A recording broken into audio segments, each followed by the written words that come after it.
காலத்திற்கு ஒளியேற்றி கொண்டிருக்கக்கூடிய ஒரு அற்புதமான மனிதர் திருமிகு நாகலிங்கம் இதோ வருகிறார். உங்களுடைய பலத்த கரவணையோடு அவர் ஒரு ஹாக்கி பிளேயர் இதோ வருகிறார்.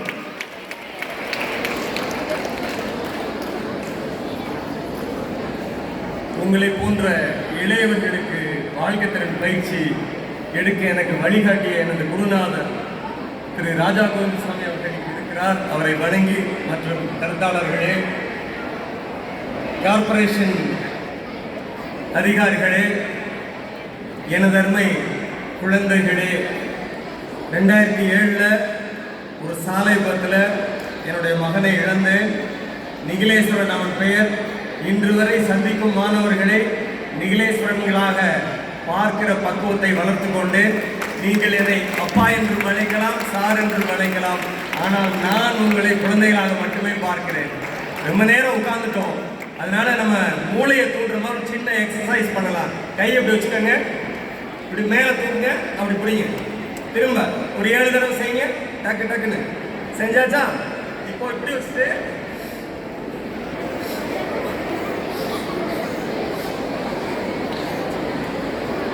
இன்னொரு முக்கியமான எக்ஸசைஸ், கை இப்படி கிளாக் வைஸாக சுற்று பாருங்க. வலது கை, இடது கை ஆன்டி கிளாக் வைஸ் சுற்று பாருங்க. இடது கை ஆன்டி கிளாக் வைஸ் சுற்றணும், வலது கை கிளாக் வைஸ் சுற்றணும். ஒரே மாதிரி சுற்றக்கூடாது. ஸோ உங்கள் பிரெயின் அலர்ட் ஆயிருங்கிற நம்பிக்கை எனக்கு இருக்கு. ஸ்போர்ட்ஸ் அண்ட் ஜெனரல் அப்படிங்கிற தலைப்பில் நான் இங்கே நிற்கிறேன். முதல்ல 2 கேள்விகளை வச்சு நான் இந்த உரையை தொடங்கலாம் நினைக்கிறேன். கனவு 2024 இல்லையா? பேரு இந்த நிகழ்ச்சி பேரு கனவு 2024 இல்லையா? ஆக அப்துல் கலாம் ஐயா கனவு பற்றி என்ன சொல்லியிருக்காரு? யாராவது ஒருவர் சொல்லலாமே. கனவு காணுங்கள் சொல்லியிருக்காப்பா, அது இல்ல. வேற என்ன சொல்லியிருக்காரு கனவு பற்றி? யாராவது? நேரம் இல்லாத நானே சொல்லிடுறேன். நீ தூங்கும் போது வருவது கனவல்ல, உன்னை தூங்க விடாமல் செய்வது கனவு. சரியா?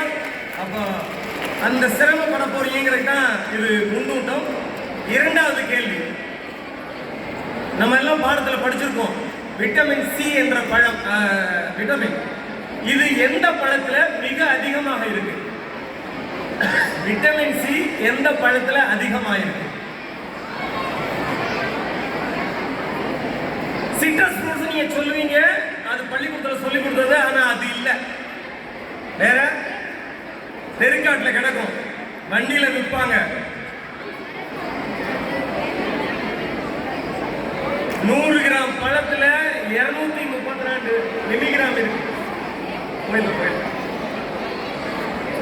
100 கிராம் பழத்துல 230 மில்லிகிராம் இருக்கிற கொய்யா பழம் தான் விட்டமின் சிக்கு மிகப்பெரிய சோர்ஸ். அந்த விட்டமின் சி நல்லா இல்லாததான் கொரோனால நிறைய பேர் இறந்தாங்க. ஸோ நம்ம இம்யூனிட்டி அதிகரிக்கிறது. நீங்க மற்ற பழங்கள் தேட வேண்டாம், நெல்லிக்காய் தேட வேண்டாம், எதுவும் தேட வேண்டாம், கொய்யா பழம் சாப்பிட்டா போதும். சரி, அடுத்தது கேள்வி, இன்ஜினியரிங் காலேஜஸ்ல ஸ்போர்ட்ஸ் கோட்டா எத்தனை சீட் இருக்கு தெரியுமா? 500 சீட் இருக்கு தமிழ்நாட்டில். மெடிக்கல் காலேஜில் எத்தனை சீட் இருக்கு தெரியுமா? 50 சீட் இருக்கு. இந்த நாலேஜோட போகலாம். பிடித்த கரியரை எளிதாக தேர்ந்தெடுக்க முடியுமா? முடியுமா? கொஞ்சம் கஷ்டம் இல்லையா? கொஞ்சம் பிளான் பண்ணணும் இல்லையா? வடிவேல் சார் சினிமாவில் சொல்றாருல, எதுனாலும் பிளான் பண்ணணும் இல்லையா? ஒரு காசி ராஜா கதையை உங்களோட பகிர்ந்துக்கலாம் நினைக்கிறேன். காசி மாநகரத்தில் ராஜாவை தேர்ந்தெடுக்கிறது ரொம்ப எளிதான விஷயம். ஆனா 5 வருஷத்தை பத்தி விட்டுருவாங்க. அந்த நகரத்துக்கு ஆற்றங்கரைக்கு அந்த பக்கம் இருக்கிற காட்டில் உண்டை விட்டுருவாங்க, கொடிய மிருகங்கள் வசிக்கிற பகுதி. ஸோ 5 வருஷம் மகிழ்ச்சியா இருக்க ராஜாக்கள் 5 வருஷம் முடிஞ்சோன்னு ஆட்ட கிடக்கிறதுக்கு நாவல்ல நீவல்லன்னு பயங்கரமா பிரச்சனை பண்ணுவாங்க. ஒரு ராஜா 5 வருஷம் முடிஞ்சது, அந்த படகுல ஒட்டி கையை கொடுங்க கட்டி வைக்கிறேங்கிறான். எதுக்கு கட்டுற அப்படிங்கிறார். இல்ல எல்லா ராஜாக்களும் ரொம்ப பிரச்சனை பண்ணுவாங்க, போட்டு கவுந்துருமே. ஒன்றும் கவராது. என்ன ராஜா இவ்வளவு அமைதியா இருக்கீங்களே? இல்ல, நான் முதல் வருஷமே 100 பேர் அனுப்பி அங்க இருக்க மிருகங்களா வேட்டையாட சொல்லிட்டேன்.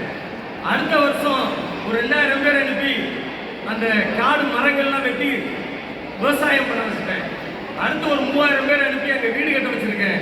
அதுக்கப்புறம் ஒரு 4000 பேர் அனுப்பி அந்த கரைக்கு அப்புறம் இருக்கிற நாட்டோட வணிகம் பண்ண சொல்லியிருக்கேன். ஆக நான் அடுத்த கரையில் இருக்கும் என் நாட்டிற்கு போகிறேன். எனக்கு என்ன பாய்?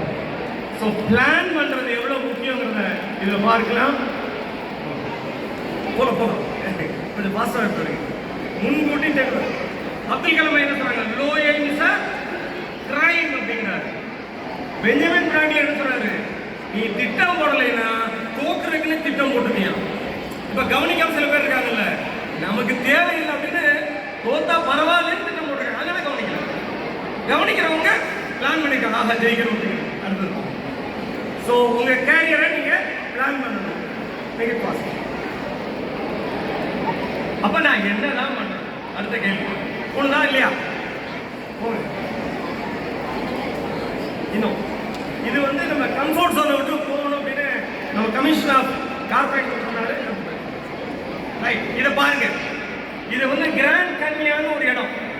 கிட்டத்தட்ட 900 இருந்து 1000 மீட்டர் டெப்த், அதாவது 1 கிலோமீட்டர் தூரம் டெப்த். கீழே விழுந்தா எழுத முடியுமா? இந்த பாறை போறதுக்கு வழி இருக்கா? வழி இருக்க மாதிரி தெரியல. இங்க போய் போட்டோ எடுக்கணுமா? சாதாரண எடுத்தா பத்தாது, ஆனா அவன் அங்க போயிருக்கான். இப்ப பாருங்களேன் அவன் என்ன பண்றான். அடுத்தது எழுத போறான், தப்ப போறான், விழுந்தா எழுந்து முடியாது. ஆனா தப்பிட்டான் பாருங்க. காலில் செருப்பு தான் போட்டிருக்கான், கையில ஒரு பாலித்தீன் பை, ஆனா அது தாண்டான். சோ முடியாதுங்கிறது ஒண்ணுமே இல்லை. இம்பாசிபிள்னா ஐ ஆம் பாசிபிள். சரியா?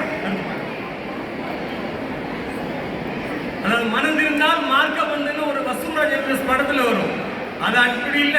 மனதிருந்தால் மார்க்கம் உண்டு. அதான் சொல்லுவோம். If you think you can, yes you can அப்படிங்கிறதா. ரைட். இப்போ விளையாட்டு மற்றும் நுண்கலை துறைன்னு சொல்றோம். விளையாட்டை கரியரை வச்சுக்க முடியுமா? என்ன பண்ணலாம் விளையாட்டுல? ஒரு விளையாட்டு வீரன் ஆகலாம். இல்லாட்டி ஒரு ராகுல் டிராவிட் இப்ப என்ன பண்றாரு? இந்தியன் டீம் கோச்சா இருக்கிறாரு. சோ விளையாட்டு பயிற்சியாளராக மாறலாம். வேற ஹர்ஷா போக்லே, அவர் ஒரு கமெண்டேட்டரா இருக்காரு. IMA கிராஜுவேட், ஆனா கமெண்டேட்டரா இருக்காரு. சோ ஒரு ஸ்போர்ட்ஸ் வர்ணனையாளராக ஆகலாம். வேற என்னவா ஆகலாம்? ஸ்போர்ட்ஸ் ஜேர்னலிஸ்ட் ஆகலாம். வேற ஒரு யோகா ஸ்கூல் நடத்தலாம், ஒரு ஜிம் ஸ்கூல் நடத்தலாம். இது எல்லாமே ஸ்போர்ட்ஸ் என்றத ஒரு துறையா தேர்ந்தெடுத்து செயல்படலாம். இப்ப நீங்க கேட்கலாம், உங்களுக்கு இது சொல்றதுக்கு என்னப்பா இருக்குன்னு. நான் சொல்லலாம்னு நினைக்கிறேன். ஒன்று, அருப்புக்கோட்டையில் ஒரு சின்ன ஊர். அங்கே SBK பாய்ஸ் ஹைஸ்கூலில் அதில் படித்த ஒரு மாணவன் ஹாக்கி ஸ்டிக் வாங்க வசதி இல்லை. வீட்டில் போய் கேட்டால், டேய் அம்மா சம்பளமே 60 ரூபா, 30 ரூபாய்க்குலாம் ஸ்டிக் வாங்கன்னு பற்றி விட்டாங்க. ஆனால் ஸ்கூல் OCC கொடுத்தது அவன் விளையாட்டை பார்த்து. காலேஜ் போகிற காலேஜில் OCC கொடுக்குறாங்க. யூனிவர்சிட்டி ஆகலாம், யூனிவர்சிட்டியே OCC கொடுக்குறாங்க. அடுத்த டிபார்ட்மெண்ட்ல சேர கஸ்டம்ஸ் அண்ட் எக்ஸைஸ் டிபார்ட்மெண்ட்ல அவங்களும் 2 ஸ்டிக் ஓசியா கொடுக்குறாங்க. இன்னைக்கு வரைக்கும் காசு போட்டு ஹாக்கி ஸ்டிக் வாங்கினதே இல்லை. அந்த ஆளு நான் தான். IRS ஆஃபீஸில் ரிட்டையர் ஆகிட்டேன். சாதாரண இன்ஸ்பெக்டர் சைடு ப்ரொமோஷனில் IRS ஆகிறாரு. வெறும் விளையாட்டு. ரொம்ப அழகாக சொன்னாங்க. விளையாடும் போது கலெக்ட் சொன்னாங்க, கொஞ்சம் படிக்கணும்னு. நான் விளையாட்டுக்கான தேர்வு எழுதும் போது எங்க எழுதுனதுல நான் தான் முதல் மார்க்கு. கணக்கில் 100க்கு 100 வாங்கினேன். அதனால ஈஸியா எனக்கு செலெக்ஷன் கிடைக்கும். ஆனா நீங்க என்ன பண்ணணும்? ஒரு யானை என்ன பண்ணுது? சின்ன செயினை போட்டு கட்டினா கூட என்னால முடியாது, இது அக்க முடியாது. ஏன்? சின்ன வயசுலயே அதை கட்டி போட்டாங்க. ஆனா அதை நினைச்சா அத்துட்டு போலாம். அது மாதிரி you to unbound your boundaries அப்படிங்கிறத அங்க செய்ய சொல்ல விரும்புறேன். இவர் யார் தெரியுமா? விஸ்வநாதன் ஆனந்த். அடுத்து இவர் யாரு? சமீபத்தில் ஜெயிச்ச குகேஷ். அவர் யாரு? பிரக்ஞானந்தா. இவங்கெல்லாம் யாருக்கு கொடுக்கணும்? செஸ் என்ற கேரியரை தேர்ந்தெடுத்தவங்க இந்தியன் செஸ் பிளேயர்ஸ். அடுத்து போறோம். இவர் யார்? தெரியாது, மலையாள விஜய் அமிர்தராஜ் பேரு. ABC ஆஃப் டென்னிஸ் அந்த கால் சொல்லுவாங்க. அமிர்தராஜ் போர் கார்னர்ஸ் அவ்வளோ பெரிய பிளேயர் அவர் இந்தியா. அடுத்தவர் லியாண்டர் பேஸ் ஒரு பேரு. நிறைய ஓபன்ஸ் ஜெயிச்சிருக்காரு. டபுள்ஸ்ல இவரோட காம்பினேஷன் மகேஷ் பூபதியோட சேர்ந்து நிறைய ஜெயிச்சிருக்காங்க. அடுத்தவர் அந்த அம்மா யார் தெரியும்? இந்த அம்மா யார் தெரியுதா? ஹைதராபாத் பெற்றெடுத்த தங்கம் தெரியுமா? சானியா மிர்சா என்ற ஒரு டென்னிஸ் பிளேயர். நமக்கு படுகோனைன்னு ஒரு ஆக்ட்ரஸ் தெரியுமா?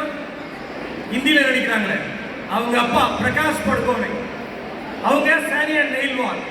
இவங்க சிந்து. அடுத்து போறோம். இவரு God of cricket Sachin Tendulkar, Mahendra Singh Dhoni, Virat Kohli. அடுத்து போறோம். அவங்க கிரிக்கெட்டை தேர்ந்தெடுத்தவங்க. இவர் ஃப்ளையிங் சிங் சொல்லுவாங்க, மில்கா சிங். அடுத்தவங்க பையோலி எக்ஸ்பிரஸ் சொல்லுவாங்க, பிடி உஷா, பெரிய அத்லட். நீரஜ் சோப்ரா இன்னைக்கு ஒலிம்பிக் கோல்டு ஜெயிச்சவர். இவங்கெல்லாம் அத்லெட்ஸ். அடுத்து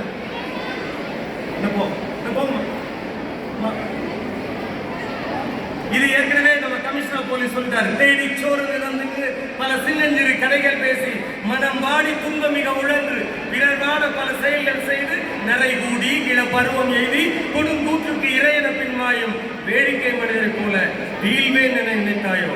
அவன் வந்து யூனிக் செல்லிங் ப்ரொபோசன் எனக்கு இருக்குன்னு சொல்றேன்.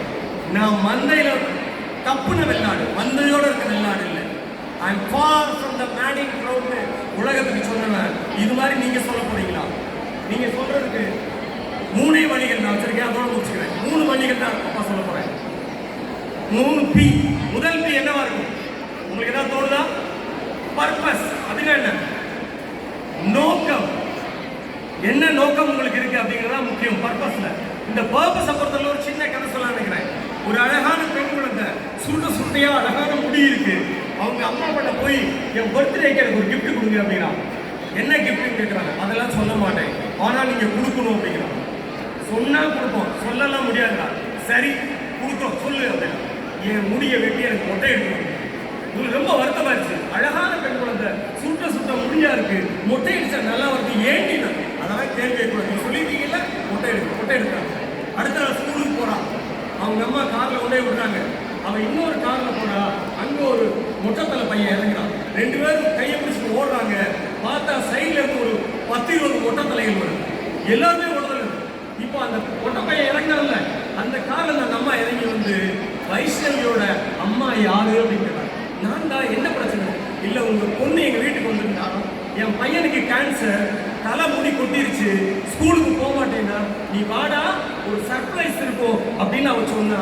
நாங்களே எதிர்பார்க்கல, அவ்வளோ அழகான ஹேர் இருக்க உங்க பொண்ணு ஒத்தைக்கு வந்துப்பாங்க நினைக்கிறேன். ஸோ நோக்கம் புனிதமாக இருந்தால் உங்களுக்கு உதவி அரசாங்கம் தேடி வரும், வீட்டில் தேடி வருவாங்க, எல்லாமே தேடி வருவாங்கிறதுக்கு உதாரணமா இந்த கதையை சொன்னேன். என் வாழ்க்கையை நோக்க சொல்றேன். நிகில் அறக்கட்டளை என்று 2007 ஆண்டு பையன் இறந்தான். அழுதும் 26 நாள் அழுதும். அதற்கப்புறம் யோசிச்சோம், அழுவது மட்டும் வாழ்க்கையா? இல்ல, மடை மாற்றுவோம் துக்கத்தை ஆரம்பிச்சோம். நிகில் அறக்கட்டளை அதுக்கு வழிகாட்டியதே எங்களுடைய குரு ராஜாவன் அவர்கள் தான். உங்களை மாதிரி குழந்தைகளுக்கு நீ எடுக்க பழக்கினார். அப்ப பள்ளி குழந்தைகளுக்கு வாழ்க்கை திறன் பயிற்சியை நடத்தக்கூடாது ஆரம்பிச்சோம். மஹபூபாளையம் கேர்ள்ஸ் ஹைடர்ஸ்லாம் எங்களுடைய முதல் நிகழ்ச்சி. இன்னைக்கு வரைக்கும் 2,60,000 குழந்தைகளை சந்திச்சிருக்கோம். அப்பாட்ட அவ்வளோ பணம் இல்லை, ஒரு குழந்தைக்கு 50 ரூபா செலவாது. நாங்கள் இலவசம் பண்றோம். அரசு பள்ளி நகராட்சி மாணவர்களுக்கு எந்த சார்ஜ் பண்ணுறதுல இலவசம். ஆனால் அதுக்கான செலவு ஒரு குழந்தைக்கு 50 ரூபா. அப்பா கையில் இல்லை. நான் அரசு ஊழியர் இருந்தாலும் யார்ட்டையும் போய் கேட்க மாட்டேன். ஆனாலும் உதவிகள் தேடி வருகிறது. நோக்கம் புனிதமாக இருந்தால் உதவி வருவதற்கு அது உதாரணம். ஸோ பர்பஸ் உங்களுக்கு வேணும். அடுத்ததாக பேஷன் அப்படின்னு சொல்லுவாங்க. இப்போ அப்பா ஒரு கல்வி தூக்கி எறிகிறேன், கீழே வருமா? வரும். ஒரு ராக்கெட் போகுது, அது கீழே வருதா? கல்லு ஏன் வந்தது? புவியீர்ப்பு விசை, கிராவிடேஷன் புல் 9.2 மீட்டர் per second square. ஆனா ராக்கெட் ஏன் வர மாட்டேங்குது? புவியீர்ப்பு விசையை விட கூட வேகத்தில் போகுது. அதற்கு பெயர் +2ல பிசிக்ஸ்ல படிச்சிருப்பீங்க, எஸ்கேப் வெலாசிட்டி அல்லது விடுபடு திசை வேகம். அழகா சொல்றாங்க, விடுபடு திசை வேகம் எனக்கு வேணுமா? ராக்கெட்டுக்கு வேணும். எனக்கு நிறைய கிராவிடேஷன் புல் இருக்குல்ல, அடியே விளையாட வாடி அப்படின்னு கூப்பிடுறாங்கல்ல, ஏன் சீரியல் பார்க்கலாம்னு சொல்றாங்கல்ல, பப்ஜி விளையாடலாங்கிறாங்கல்ல, ஸ்மார்ட் போன் இருக்குல்ல, எத்தனை கிராவிடேஷன் புல். கல்லுக்கு ஒரே புல் தான், ஆனால் நமக்கு ஏகப்பட்ட கிராவிடேஷன் புல். இதை தாண்டி போகணும்னா அந்த பேஷன் இருக்கணும். என்னோட சின்ன உதாரணம் சொல்றேன். 1997 காசியில ஒரு இன்டர்நேஷனல் ட்ரைனிங் ப்ரோக்ராம் அட்டன் பண்ணிட்டு கடைசி நாள் விடுமுறை. நண்பர் சொன்னாரு, காசிக்கு வந்த எங்க பிரேக்ஃபாஸ்ட் சாப்பிடல, எங்க நாஸ்தா சாப்பிடாட்டி ஒரு ஜென்ம சாப்பிடலே முடியாது. அப்படியா அப்படின்ட்டு வெளியில போனா நான் ஹீட்டோட சந்தோஷமா இருந்தேன். நான் அருப்புக்கோட்டைக்காரன், வெயில் எவ்வளவு நாள் தாங்குவேன். அங்க 6 டிகிரி சென்டிகிரேட் குளிருது. 2 சொட்டர் போட்டே தாங்கல. ஆனா அவன் என்னை கூட்டு போனது காசி கன்றாலியா இருக்கும். இப்போ கொஞ்சம் பரவாயில்ல, ரொம்ப மோசமான ஊரு. அருப்புக்கோட்டை விட மோசமா இருக்கும். சாக்கடை இருக்கும், மாடும் போகும், நம்மளும் போகும்.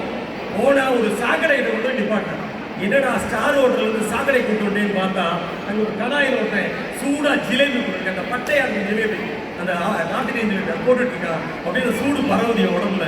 அந்த குளிர்லாம் குளிர் விட்டு போச்சு, நாட்டுல எல்லாம் எச்சி ஊறுது. ஒரு பிளேட் நிறைய ஜிலேபி எடுத்து வரான். ஸ்டெயில ஒன்று எடுத்தேன். சபி ஜாமி அக்கிலேனா எங்க ஊர்ல எல்லாம் ஒன்று தானே சாப்பிடுவோம் ஜிலேபினா, எங்க ஊர்ல ஒரு பிளேட் ஜிலேபி சாப்பிடுவோம்னா அந்த பிளேட் ஜிலேபியை சாப்பிட்டா இன்னொரு பிளேட் எடுத்து வரான். ஐயோ எனக்கு வேண்டாம் வேண்டாம்னு ஏங்கோ பிளேட் பூரி நீ அப்படிங்கிறா. அப்படின்னு என்னன்னா பூரி ஒரு பிளேட் சாப்பிடுவா, காசி நாஸ்தா ஒரு பிளேட் ஜிலேபி ஒரு பிளேட் பூரி. அதை சாப்பிட்டேன். இன்னும் சாவலிய உடஞ்ச மாதிரி இருந்தது. இது 97. 2009 அண்ணன் இறந்த பிறகு அண்ணனுக்கு காரியம் இங்கே யாரும் பண்ண மாட்டேங்கிறாங்க, அவனுக்கு கல்யாணமே அவங்கள பண்ண முடியாதாங்க. காசி ஃப்ரெண்டுல கேட்டேன், ஜாங்கிரி வாங்கி கொடுக்க கேட்டேன். பாபா உனக்கும் பண்ணலாம் விட்டாரு. நான் உயிரோட இருக்கேன், உனக்கும் பண்ணலாம், பிரச்சனையே இல்லை அப்படின்னு நேர போய் என் பையனுக்கும் பண்ணேன், எனக்கும் பண்ணேன், என் மனைவிக்கும் பண்ணேன். ராஜகோசம் சார் தான் இருக்காரு, அவருங்க மணிக்கறிங்க காட்டில் எங்கள் பக்கத்துலேயே கொண்டு இருந்தார். பாவம் பிள்ளைங்க சோளத்தில் இதாக வாங்கிட்டு மூணு துணைக்கு எங்களுக்கு இருந்தார். அந்த ஜிலேபி சாப்பிட்டு அடுத்த நாள் வாக்கிங் போறேன். என் கால் நேரடியா எங்க என்னை கூப்பிட்டு தெரியுமா? அதே சாக்கடை, அதே ஜிலேபி கடை அங்க போச்சு. அவன் எக் பிளேட் ஆர் கோ பிளேட் தான் நெய் அப்படின்ட்டு. ஆனா உள்ள ஒரு சண்டை நடக்குது. சும்மா சாப்பிடு டேய், நீ அது இல்ல, பழைய நாளிகம் இல்ல, நிகில இருந்து கூட ஒரு சுகர் வந்துருச்சு, நீ சாப்பிடக்கூடாது. ஆனா எச்சி ஊறுது, காலு திரும்ப மாட்டேங்குது. ஆனா இந்த போராட்டம் சாலவன் பாப்பையாவே உள்ள இருக்கிறாரு. பேஷன் இருந்தது. எது? உங்களை மாதிரி குழந்தைகளை ஊர் ஊரா போய் சந்திக்கணும், பஸ் போகாத பேருந்து போகாத பள்ளிகளுக்கு போகணுங்கிற அந்த நோக்கம் இல்லை. எனக்கு ஜிலேபி வேணும்னு சொல்ல வச்சது. ஆனாலும் எச்சி நிறைய வலிச்சிருந்தது. கஷ்டப்பட்டு தொடச்சு முழங்கால் தூண் மாதிரி கிடந்தது. அதை விட்டுட்டு வந்தேன்.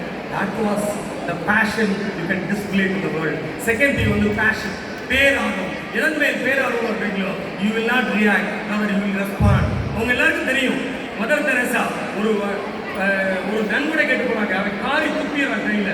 கோபம் வரும் நமக்கு. நான் அவங்க சிரிச்சுக்கிட்டு இது எனக்கு போதும், என் பிள்ளைகளுக்கு கொடுங்க, நம்ம 1 கோடி ரூபா பணம் வச்சான். காரணம் அவங்க எல்லாத்தையும் நேசி செய்வது, அவங்க கோவப்படலை. She has not reacted, rather she has responded to the situation. அந்த சிரித்த போதை பார்த்த பிறகு அந்த செல்வத்திற்கு ஒன்றும் பண்ண முடியல, 1 கோடி ரூபா பணம் வச்சான். இதுதான் என் மகன் அழுத போதும் அதை மடைமாற்றி பேஷனேட்டா உங்களை மாதிரி குழந்தைகளுக்கு ட்ரைனிங் எடுக்க ஆரம்பிச்சோம். 3வது திங் பர்சிவரன்ஸ். லட்சுமி என்ன பண்றா? தயிர் பானை என்னடா மூடி கிடக்குன்னு அதை திறந்து வைக்கிறா. அந்த நேரம் பார்த்து 2 தவளை அந்த தயிர் பானைகளை விழுந்து நீச்சடிக்கிறது ஜாலியா. அந்த நேரம் கார்த்திகா போனவன் தயிர் பானையை யாரை திறந்து வச்சா மூடி வச்சுட்டு போயிட்டா. இப்போ 2 தவளையை ஓட்ட சொல்லுது, ஐயோ என்னால் இனிமேல் நீச்சடிக்க முடியாது, சாக போறேன். டேய் விடாத பரவாயில்ல அப்படின்னு இன்னொரு தவளை அதை மோட்டிவேட் பண்ணி தயிரை கடந்தா என்ன வரும்? வெண்ணெய் வரும். வெண்ணெயில மேரி அந்த குழந்தை அந்த 2 தவளையும் உட்கார்ந்துருச்சு. அந்த நேரம் லட்சுமி திட்டு வந்தா, யாரா தைப்பாளையம் கொண்டு வந்து எடுத்து வச்சா? 2 தவளையும் பாஞ்சு தாவிடுச்சு. கடைசி வரை போராடினால் எதுவும் சாத்தியமே. எப்படிப்பட்ட இலக்கும் சாத்தியமே, எப்படிப்பட்ட கரியரும் சாத்தியமே. அது விளையாட்டு மட்டும் விதிவிலக்கல்ல, விளையாட்டு மட்டுமல்ல, உங்களுடைய அகாடமிக் துறையில் நீங்க சாதிக்க முடியும். இந்த 3 P இருந்தா, பர்பஸ் இருந்தா, பேஷன் இருந்தா, பர்சனல் இருந்தா, நீங்கள் அனைவரும் சாதிப்பீர்கள். மாபெரும் சபையில் நீ நடந்தால் மாநகர் உனக்கு விட வேண்டும். ஒரு மாற்றுக்குறையாத மன்னவன் மகாராணி என உங்கள் அனைவரையும் இந்த சமுதாயம் போற்றி புகழ வேண்டும் என கூறி வாழ்த்தி வணங்கி விடைபெறுகிறேன். மிக அழகாக நிறைய விஷயங்களை நமக்கு வழங்கி அவருக்கு நன்றி பாராட்டி அவருக்கு இப்பொழுது நினைவு பரிசு வழங்குகிற ஒரு நேரம்.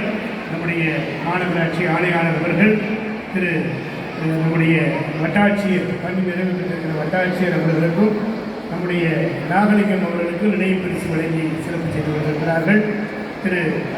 நம்முடைய வட்டாட்சியர் திரு பாலாஜி அவர்களை மேடைக்கு வருமாறு அன்போடு அழைக்கின்றோம். அவர்களுக்கு நல்ல உற்சாகமா 3 P's ஞாபகத்தில் வச்சுக்கணும். அடுத்தபடியாக திருமிகு நாகலிங்கம் அவர்களுக்கு தன் அப்பான்னு சொல்லியிருக்கிறாரு, என்ன உதவி வேணாலும் அவர் நம்ம கேட்கலாம். மிகச்சிறப்பு. அடுத்தபடியாக திரு ராஜா கோவிந்தசாமி அவர்களுக்கு நினைவு பரிசு வழங்கப்பட்டிருக்கிறது. டாக்டர் ராஜா கோவிந்தசாமி அவர்கள் மிகச்சிறந்த ஒரு மனிதர். ரோட்டரி கவர்னராக இருக்கிறார். ரோட்டரி சங்கம் மற்றும் JCCல தன்னை இணைத்துக் கொண்டு பல்லாயிரக்கணக்கான மாணவர்கள் வாழ்க்கையிலே விடிவெள்ளியாக இருக்கக்கூடிய திரு ராஜா கோவிந்தசாமி அவர்களுக்கு நினைவு பரிசு வழங்கப்பட்டிருக்கிறது.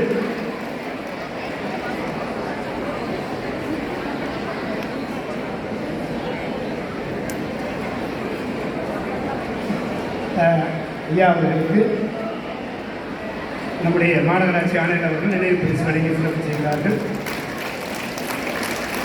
தியாகராசர் கல்லூரியிலே மேனாள் முதல்வராக இருந்து பணி நிறைவை பெற்று இதோ வருகிறார். உங்களையெல்லாம் தட்டி எழுப்புகின்ற ஒரு உன்னதமான மனிதர் டாக்டர் ராஜா கோவிந்தசாமி. உற்சாகமான கணவனியோடு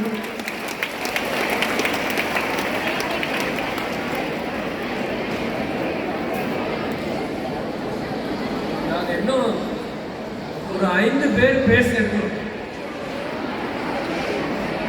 ஆனால் நீங்களே நிறைய பேசிட்டு இருக்கிறீங்க. ஒரு ஒப்பந்தம் போட்டுக்கலாம். உங்களை கவனம் ஈர்ப்பு கொண்டு வரணும்னா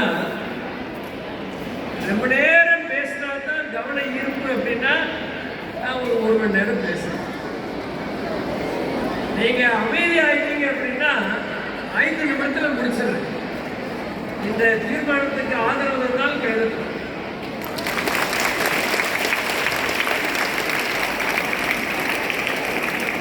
அமைதியா இருக்கிறோம். உள்ள வச்சிரவா. நன்றி. கலை அறிவியல் கல்லூரிகளில் பாடம் படிக்கிறது சேர்க்கை சம்பந்தப்பட்ட தகவல் சுருக்கமாக சொல்ல. இப்போ கலை கல்லூரிகளில் மட்டும் இந்த பாடங்கள் தரப்படவில்லை. பல்கலைக்கழகங்களிலும் இளநிலை மானுடவியல் அறிவியல் பாடங்கள் இருக்கின்றன. ஆர்ட்ஸ் சயின்ஸ் மதுரை காமராசர் பல்கலைக்கழகத்துக்கும் வந்துச்சு. எனவே ஒரே ஒரு இடத்துல மட்டும்தான் நான் விண்ணப்பம் போடுவேன். காரணம், நீங்க தெரிஞ்சவங்கெல்லாம் ஒரே இடத்துல படிக்கணும்னு நினைக்கிறோம். அந்த மாதிரி யோசிக்காம புதிய சகவாசத்தை தேடுகின்ற அளவில் நாம் இன்னும் பல இடங்களுக்கு விண்ணப்பம் செய்ய வேண்டிய காலம் உள்ள. நிறைய கல்லூரிகளுடைய அரங்குகளை நீங்கள் பார்த்துட்டீங்க. சில பேருக்கு சுயநிதி பிரிவில் சேரக்கூடிய வாய்ப்பு வசதி நிதி வசதி இல்லாமல் இருக்கிறார். அப்போ திருமங்கலத்தில் இன்னும் பக்கத்தில் தாண்டி இருக்கக்கூடிய ஊர்களில் அரசு கல்லூரிகள் எங்கெங்கே இருக்கின்றன, மேலூரில் என்னென்ன இருக்கின்றன, என்ன அறிவியல் பாடத்திற்கு கிடைக்கும், மீனாட்சி கல்லூரியில் மதிப்பெண்காக உடனே கிடைக்கலன்னா வராண்டா சீட் 30 நாள் கழிச்சு 40 நாள் கழிச்சு கிடைக்கும் அப்படிங்கிறதுக்காக காத்திருக்கக்கூடிய ஒரு பொறுமையை சேர்த்து இல்லை அப்படின்னா பெற்றோரிடம் வேகமாக சொல்லி கூடுதல் பணம் கட்டக்கூடிய ஒரு நிர்பந்தத்துக்கு போக வேண்டாம் என்பதற்காக. ரெண்டாவது, ஆங்கில வழி கல்வியில தான் கல்லூரியில் படிக்கணும் அப்படிங்கிற தப்பான எண்ணம் வேண்டாம். எனக்கு நான் ஆங்கில பேராசிரியர். தமிழ் வழி கல்வியில எல்லா பாடமும் படிச்சு வந்த பிள்ளைகள் எல்லாரும் மேல் படிப்புக்கு போகும்போது ஆங்கில வழிக்கு மாறும்போதும் அதற்கு ஏற்றபடி அவர்கள் தைரியமாக இருந்திருக்கிறார்கள். ஆகவே ஏதாவது ஒரு அரசு கல்லூரியில் உனக்கு பிகாம் தமிழ் வழியோ பிஏ எக்கனாமிக்ஸ் தமிழ் வழியோ கிடைத்தால் அதில் வருத்தப்படாம அது ஏதோ தாழ்வுன்னு நினைக்காம தைரியமா சேரலாம். ஒரு பிஏ எக்கனாமிக்ஸ் படிச்சிட்டோம் அப்படின்னு சொன்னா எம்காம் போறதுக்கு தகுதி உண்டு. அப்போ புரியுதா? பிஏ எக்கனாமிக்ஸ் சேர்றவர் எம்காம் போகலாம், எம்ஏ எக்கனாமிக்ஸ் போகலாம், எம்பிஏ மற்ற படிப்புக்கு போகலாம். பிஏ ஹிஸ்டரி சேர்ந்தவர் இந்த பிஏ ஹிஸ்டரியில படிக்கிற பாடங்கள் எல்லாமே ஒரு எம்ஏ பப்ளிக் அட்மினிஸ்ட்ரேஷன் சேர்ந்த காலத்தில் தமிழ்நாடு பப்ளிக் சர்வீஸ் கமிஷனுக்கும் சரி யூபிஎஸ்சிக்கும் பொருத்தமாக இருக்கிறது. இதையும் மனசில் கொண்டு நாம பார்க்கணும். அண்மை காலங்களில் தமிழ் ஆங்கிலம் பிஏ இங்கிலீஷ் பிஏ தமிழ் இதில் இருக்கிற பிள்ளைகள் எல்லாருக்குமே மொழி பாடங்கள் மூலமாக கிடைக்கக்கூடிய வாய்ப்பு translator, announcer, proof reader, technical consultant, content developer, அப்புறம் ஸ்போக்கன் இங்கிலீஷ் இன்ஸ்டிடியூஷன். இந்தியாவில் spoken English is $1 million industry. அப்போ உங்களில் ஒருவேளை +2 படித்த காரணத்தினால கணித அறிவும் ஆங்கில மொழி அறிவும், இந்த முதல் ரெண்டு தான் நுண்ணறிவில் வரிசையாக இருக்கும். Linguistic intelligence, logical mathematical intelligence, இந்த ரெண்டும் சேர்த்து நீங்கள் பல வீதிகளில் பார்த்துருக்கீங்களா? English and maths tuition available அப்படின்னு. அப்போ சுயமாக வேலைக்கு போகிறதுக்கான ஒரு வாய்ப்பே மேத்ஸ் மூலமாக உனக்கு இருக்கும். இன்னும் சேர்த்து சொல்கிறேன், பிறப்பார்கள் சிஏல இப்போ படிக்கிற நிறைய பேர் பிஎஸ்சி மேத்ஸ் மூலமாக சீக்கிரம் படிக்கிறாங்க. இந்த காரணத்தினால்தான் உங்களுக்கு இது சொல்றேன். இது இல்லை, என்கிட்ட படித்த 2 பிஏ இங்கிலீஷ் பிள்ளைங்க தியாகராசர் கல்லூரி பிள்ளைகள் தான். ஒருத்தி உமா மகாத்மா பள்ளியில் ஆசிரியராக இருந்து விலகி வந்து 50 வயசுல சிஏ பாஸ் பண்ண. இது நான் சொல்வதற்கான காரணம், ஒரு கிராமர் இருக்கலாம், இல்லை மேத்ஸில் ஒரு ஈக்குவேஷன் ஸ்டெப் பை ஸ்டெப் இருக்கலாம். இதையெல்லாம் மெல்ல மெல்ல உள்வாங்கும் போது அதனுடைய அப்ளிகேஷன் வரும்போது, அது மொழி பாடமாக இருந்தால் என்ன, வரலாற்று பாடமாக இருந்தால் என்ன, பொருளாதாரமாக இருந்தால் என்ன, அறிவியலாக இருந்தால் என்ன, அப்ளிகேஷன் தான் வேலை வாய்ப்பு. கொஞ்சம் இன்னும் அடுத்து போயிடலாம். மீனாட்சி கல்லூரியில் ஜியாலஜி ஒன்று பிஎஸ்சி, மண்வளம் பற்றியது, சாயில் சயின்ஸ் பற்றியது. என்ஜினியரிங் காலேஜ்லேயும் சாயில் சயின்ஸ் படிக்கும். இவைகள் எல்லாமே அரசு பணிக்கான நல்ல வாய்ப்பு இருக்கிறதுனால பிஎஸ்சி ஜியாலஜி இன்னமும் தொடர்ந்து படிக்கக்கூடிய விஷயம். அடுத்து பிஎஸ்சி படிப்புகளில் ஃபிசிக்ஸுக்கோ கெமிஸ்ட்ரிக்கோ கொஞ்சம் 2-3 வருஷமாக வாய்ப்பு குறைஞ்சிருக்கு சேரணும். காரணம், செய்தித்தாளில் வரக்கூடிய அறிவிப்பு என்னவா இருக்கு? பிஎஸ்சி கம்ப்யூட்டர் சயின்ஸ், பிகாம் எல்லாருக்கும் அதுதான் விருப்பம் அப்படின்னு. செய்தித்தாள் வரக்கூடிய செய்தி தகவலை ஒழிய அது நமக்கு நிஜம் இல்லை, அது நமக்கு பொருத்தலைன்னா வேணாம். பாலாஜி சொன்னார், பிடிச்சதை தேர்ந்தெடுக்கணும்னு வரும்போது நீங்கள் எப்படி வரலாம்? பிஎஸ்சி பிசிக்ஸ் படிச்ச எங்கள் வீட்டு பிள்ளை லேடி டோக்கில் படிச்சது, பிஹெச்டி படிப்புக்கு அமெரிக்கா போயிடுச்சு. ஆனால் வேலைக்கு போனது ஃபைனான்ஸ் கம்பெனியில். காரணம், +2ல் மேத்ஸ் அடித்தளம் நல்லா இருந்ததுனாலையும், ஃபிசிக்ஸ் படித்த போது வரக்கூடிய வாய்ப்புனாலையும் அப்ளிகேஷனில் இன்னைக்கு தொடர்ந்து ஃபைனான்ஸ் கம்பெனியில் இருக்கலாம். ஆனால் படித்தது BSc physics, MSc physics, PhD physics. இது நான் சொல்லுவதற்கான காரணம், இதில் எந்த நிலையிலும் இந்த பாடங்களில் உங்களுக்கு மதிப்பு குறைய போவதே இல்லை. நிறைவா பிஎஸ்சி பாட்னி, பிஎஸ்சி ஜூவாலஜி இது மாதிரி வழக்கமாக இருக்கிற பாடங்களில் பிஎட் சேரும்போது அரசு பணிகளில் கல்வியாளராக போகணும்னா சேரணும். ஆனால் பயோடெக்னாலஜி, மைக்ரோபயாலஜிக்கு இன்னும் அந்த வாய்ப்பு அரசாங்கம் பள்ளிகளில் சேர்வதற்கு முறையாக அரசினுடைய நிரந்தர பணிகளாக இருக்கக்கூடிய கல்லூரி படிப்பும் வந்துடல. அதனால பிஎஸ்சி பயோடெக், பிஎஸ்சி மைக்ரோபயாலஜி எடுக்கிறாங்கன்னா ஏதேனும் ஒரு ஆய்வு நிறுவனத்துக்கு போகிற மாதிரி, லேப் டெக்னாலஜி போகிற மாதிரி, இல்லை மேல் படிப்புக்காக ஆய்வு போகிற மாதிரி பார்க்கணும். 35 வயசு வரைக்கும் ஆய்வு படித்த பலருக்குமே உடனடியான சிறந்த வேலை வாய்ப்பு அமைஞ்சதில்லை. இதை காரணத்தை கொண்டு குடும்ப சூழ்நிலையும் மனதில் கொண்டு நாம எடுக்கணும் பார்க்கணும். நிறைவாக சொல்றேன், இப்போ இந்த காலமாக ரொம்ப வேகமாக வரக்கூடிய ஒரு படிப்பு B social work, bachelor of social work, master of social work. எம்பிஏக்கு இணையாக வச்சிருக்கிறோம். நிறைய தொழில் நிறுவனங்களுக்கும் தொண்டு நிறுவனங்களுக்கும் களப்பணி செய்வதற்கும் மக்களுடைய சக்தியை ஆய்ந்து அவர்களுக்கு ஏற்ற உபாயம் சொல்லித் தருவதற்கும் சிறந்த ஒரு படிப்பாக அது வந்திருக்கு. இதை பிஎஸ்டபிள்யூ, எம்எஸ்டபிள்யூ திருச்சியில் படிக்கலாம், சென்னையில் படிக்கலாம், மேல் படிப்பு மதுரையிலையும் படிக்கலாம். இம்மாதிரியான படிப்புகளை நீங்கள் கொஞ்சம் யோசிக்க கன்வென்ஷனலாக இருக்கக்கூடிய படிப்பு ஒன்றும் மோசம் இல்லை. இன்னைக்குமே இஸ்ரோனுடைய ஆரம்பகால தலைவர்களை அடுத்தவர்கள் எல்லாம் இன்ஜினியரிங் வந்தவங்கல்ல, பிசிக்ஸில் வந்தவங்க தான். So the physicist is still an important person. அதனால பிசிக்ஸ் படிக்கிறதில்ல, மேத்ஸ் படிக்கிறதில்ல, கெமிஸ்ட்ரி படிக்கிறதில்ல, கெமிஸ்ட்ரி நிறைய தேடி இருக்கோம். இந்த மாதிரி கெமிஸ்ட்ரி படித்த பிள்ளைகளை கடைசியாக பார்த்தபோது ஒரே ஒரு உதாரணம் சொல்லி பார்க்கலாம். வால்யூமெட்ரிக் அனாலிசிஸ் பண்ணும்போது எக்ஸ்பெரிமெண்ட், ஆப்சர்வேஷன், இன்ஃபரன்ஸ் என்ற 3 நிலைகளில் பார்த்துருக்கோம். Repeat until you get concordant values பார்த்துருக்கோம். இதுதான் வாழ்க்கையுமே. ஒரு எக்ஸ்பெரிமெண்ட் வாழ்க்கையில் +2 முடிச்சு வந்திருக்கிறேன். ஆப்சர்வேஷன் நிறைய சுற்றி பார்த்துட்டே இருக்கிறேன். எந்த பாடம், எந்த ஒதுக்கீட்டில், எந்த கல்லூரியில் எனக்கு அமைய இருக்கிறது. அது நீ சயின்ஸ் படிச்சிருந்தாலுமே பிஏ இங்கிலீஷ், பிஏ தமிழ் போடுறதுல எந்த நிலையிலும் ஆபத்தில்லை.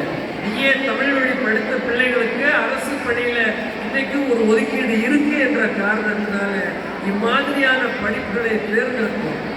இன்னைக்கு நிறைய பேரை தமிழ் வழியில் படித்த பிள்ளைகள் எல்லாம் அவர்கள் நிறைய நிலைகளில் சொந்தமாக தமிழில் பல கருத்துக்களை வெளியிடுற அளவிற்கு சின்ன டாக்குமெண்ட், பாட்காஸ்ட், கான்டென்ட் ரைட்டிங் மூலமாக நிறைய ஊதியம் பெற்றுக் கொண்டிருக்கிறார்கள். இதையெல்லாம் மனதில் கொண்டு நாம் சிறந்த முறையில் இயங்கலாம் என்பதை சொல்லி நிறைவு செய்கிறேன். வணக்கம். மிக அழகாக என்னெல்லாம் பிரிவு இருக்கிறது, ஆர்ட்ஸ் அண்ட் சயின்ஸ் ரொம்ப அழகாக சொல்லி மகிழ்ச்சி கடலிலே ஆழ்த்தி இருக்கக்கூடிய டாக்டர் ராஜா கோவிந்தசாமி அவர்களுக்கு நன்றி பாராட்டி அடுத்தபடியாக நான் முதல்வன் திட்ட மேலாளர் செல்வி ஸ்வேதா அவர்கள்